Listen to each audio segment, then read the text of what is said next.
Today I'm going hiking with my boy Ollie. Get in the bag, boy. Most people say I'm crazy for taking my dog in a brand new car, but he goes everywhere with me. So today I just briefly want to talk about my journey, my life, what it's taken to get here, what we've done, and that it's not as hard as you think. I haven't overcome anything, not better than anyone else, not smarter, I don't work harder, not faster. I just know how things work. And it doesn't always take hard work. That's a lie that everybody keeps feeding you on social media. It's not the way it works. At some points of the journey, yeah, you gotta work hard, but not most of the time. So I live a very balanced life. I try to do the 33% rule. Family, work, and self. You gotta take time for yourself, you gotta give time to your family, and you gotta work. Right now, taking a couple packages off for customers, and I'm heading out to Paris Mountain to go hiking. Taking you guys along real quick, get this first introduction. And so just a little bit about me, since it's the first video like this. Started out as a CNC programmer while I was in college, going to Macomb Community College. Got a job offer from my best friend's older brother, Dan Jaroszewski, to work at his new engineering company, DC Automation, as a robot programmer, paying $9.50 an hour. Went in there, worked 70, 80 hours a week, primarily at the Chrysler Shat plant in Sterling Heights. I was a gopher. I did anything anybody wanted if they just show me how to do something. Shout out to the Kowalski brothers and everyone else who helped me at that time. I was super grateful to back up 750 robots and teach tip dressers all day and all night, and breaking weld shakes while I was at it. After I worked for Danny at DC Automation for about 4 years, I went independent. I went out on my own. I wanted to start my own company. I always knew I was going to own a company. And I just needed to learn a trade, and that's exactly what I did. In 4 years, by no means was I a supreme expert that knew everything, but I knew my way around, and I never lost any contacts. I always worked on my network. Soon after, went to my first customer, Gonzalez Production Systems in Pontiac, and they said, hey, do you know anybody else? Boom, I was in. Started hiring independent contractors and employees, and started doing automation service work for ABB, KUKA, Fanuc, Paslin, all of the top manufacturer or automation system builders in Michigan. Built the company up. We were doing most of the contracting inside of KUKA Systems in Sterling Heights, Michigan. And 2008 hit. Mortgage crisis, everything collapsed. GM walked through our project that day and said, hey, sorry, everybody's got to go home. Don't know when we're starting back up. So we left that day, and I went about 6 months paying my employees and my contractors just to survive. I used up all the profit, all the money that I had made over the last 4 years of owning my own company at that time. And things collapsed, went home, cried, sobbed, kept at the phone zone, never stopped, just kept calling and calling and calling.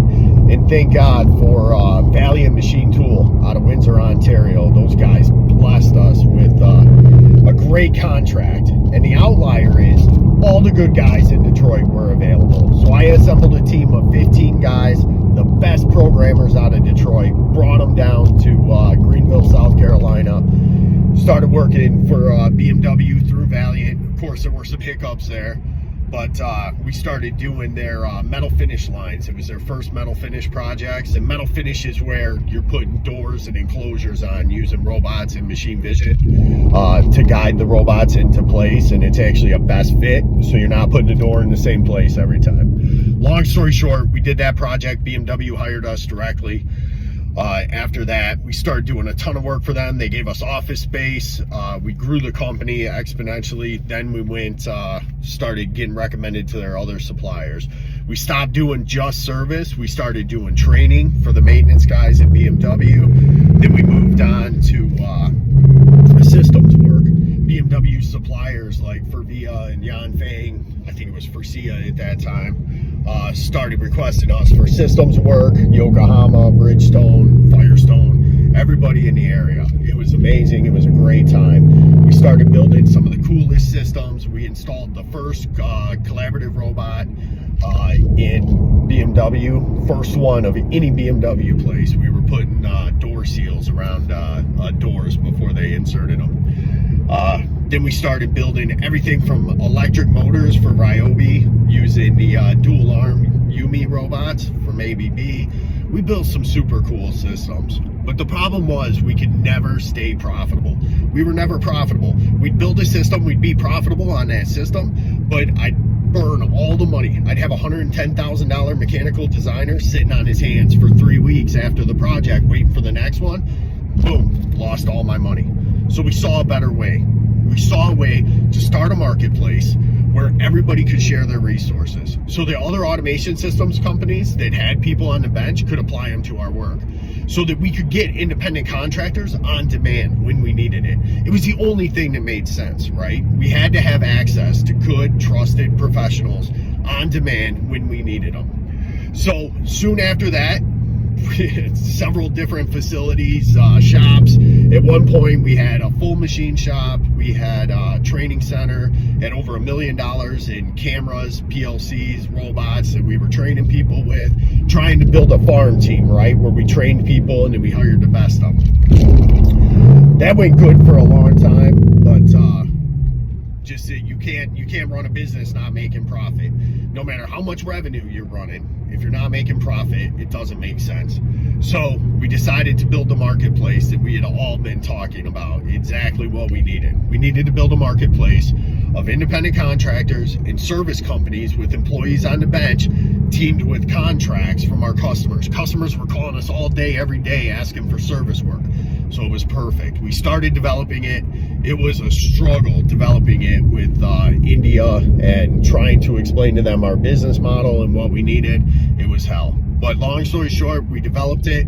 We launched it in 2017 officially to the public. Obviously very limited users at that time, but we launched it. It was an amazing website. It worked very well right from the start. Not that it was perfect in no means. Not all the features and functionalities worked. A lot of them nobody could navigate, couldn't figure out. So we continued to keep improving it up until right now. And now we're developing a new marketplace, which is going to be exponentially better for both automation systems companies, manufacturers, and independent contractors. So I'm going to take you along for this journey. All right, that was the Sulphur Springs loop. I was back to work, 3 o'clock meeting with Todd and Jacob to discuss timesheets and how we're developing them in the new software. Have a great day. Remember, there's a better way.